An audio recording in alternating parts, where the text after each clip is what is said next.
Mr. President, no man thinks more highly than I do of the patriotism as well as the ability of the very worthy gentlemen who have just addressed the House. But different men often see the same subject in different lights.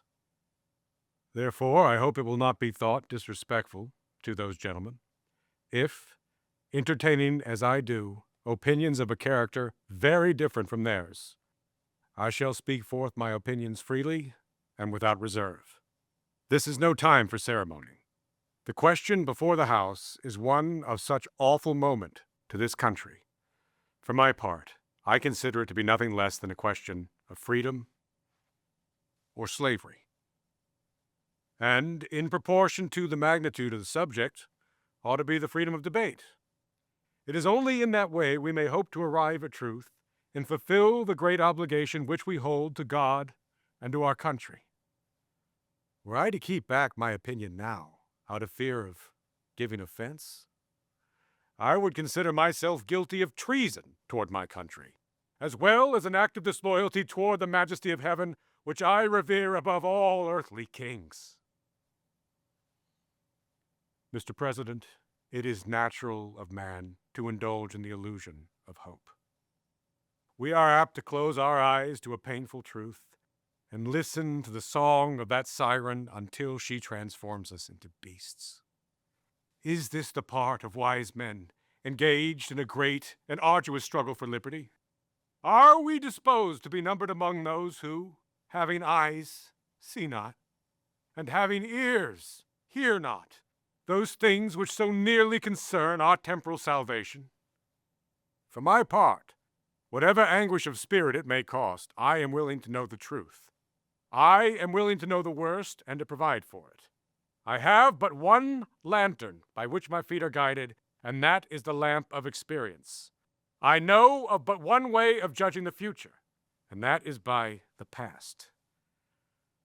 In judging by the past, I wish to know what it has been in the conduct of the British ministry over the last 10 years to justify those hopes. Trust it not, sirs. It will prove a snare to your feet. Suffer not yourselves to be betrayed by a kiss. Ask yourselves how the gracious reception of our petition comports with those warlike measures that now cover our waters and darken our lands. Are fleets and armies necessary to a work of reconciliation? Have we shown ourselves so unwilling to be reconciled that force must be called in to win back our love? Let us not deceive ourselves. These are the implements of war and subjugation, the last arguments to which kings resort. Why, I ask, gentlemen, what means this martial array if its purpose be not to force our submission? Can gentlemen assign any other motive for it? Has Great Britain any enemies in this quarter of the world that would call for such an accumulation of armies and navies? No, sirs, she has none. They are meant for us. They can be meant for no other. They have been sent over to bind and rivet those chains of which the ministry has been so long forging. And what do we have to oppose them? Shall we try argument? Gentlemen, we have been trying that for 10 years. Have we anything new to offer upon the subject? Nothing. We have held the subject up to every light of which it is capable.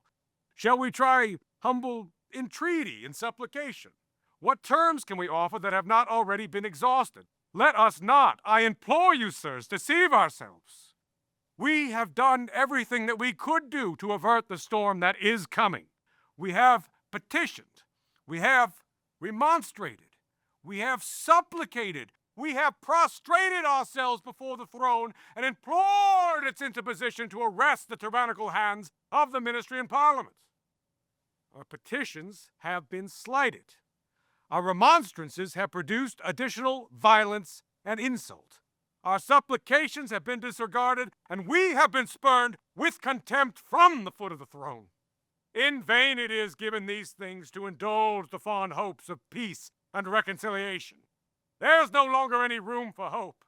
If we wish to be free, if we wish to maintain those inestimable privileges for which we have so long contested, if we mean not to basely abandon the noble struggle in which we are engaged, in which we have pledged never to abandon until the glorious object of our contest shall be obtained, we must fight!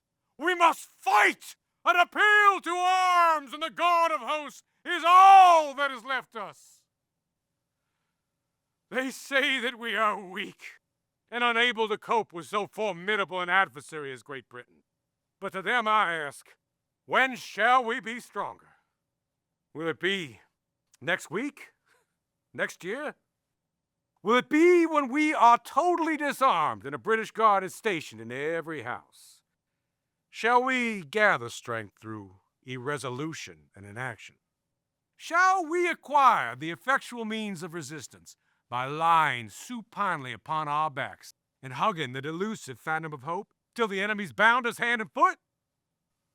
Gentlemen, we are not weak if we make proper use of the means of which the God of nature has placed within our power. The millions of people, armed in the holy cause of liberty, are invincible against any force the enemy can send against us. And we will not fight our battles alone, for there is a just God who presides over the destiny of nations, who will raise up friends to fight our battles for us.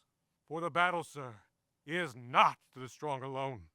It is to the vigilant, the active, the brave. Besides, we have no choice. There is no retreat but in submission and slavery. Our chains are forged. Their clattering may be heard upon the plains of Boston. War is inevitable, and let it come! I repeat, sirs, let it come. Gentlemen cry, peace, peace. There is no peace. The war is actually begun. The next gale that sweeps from the north will carry to our ears the clash of resounding arms. Our brethren are already in the field. Why stand we here idle? What is it that gentlemen wish? What would they have? Is life so dear, and peace so sweet to be purchased at the price of chains and slavery? Forbid it! Almighty God, forbid it! I know not what course others may take, but as for me, give me liberty, or give me death!